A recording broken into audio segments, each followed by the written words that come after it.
காவல் எச்சியும் கிராம குழந்தைகளும். குழந்தைகளுக்கான மென்மையான கதை. ஒரு பசுமையான கிராமம் இருந்தது. அந்த கிராமத்தை சுற்றி மரங்கள், வயல்கள், குளங்கள் எல்லாம் அழகாக இருந்தன. பகலில் அந்த கிராமம் சிரிப்பால் நிறைந்திருக்கும். ஆனால் இரவு வந்ததும் அந்த இடம் மிகவும் அமைதியாக மாறிவிடும்.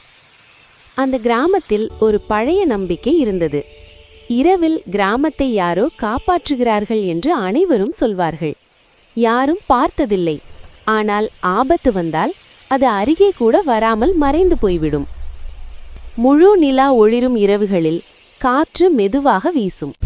அப்போது மரங்களுக்கிடையில் ஒரு நிழல் நகர்வது போல தோன்றும்.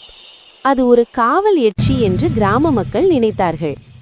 அந்த எச்சி பயமளிப்பவளாக இல்லை, மாறாக கிராமத்தை சுற்றி கவனமாக நடந்து தீங்கு வராமல் பார்த்து கொண்டிருப்பாள். குழந்தைகள் தூங்கும்போது அந்த எச்சி கிராம எல்லையில் காவல் நின்றிருப்பாள். காட்டிலிருந்து வரும் விலங்குகள், தீய எண்ணங்கள், தவறான விஷயங்கள் எல்லாம் அந்த கிராமத்தை தாண்டி வர முடியாது. எச்சியின் சக்தி கிராமத்தை பாதுகாப்பாக வைத்திருக்கும்.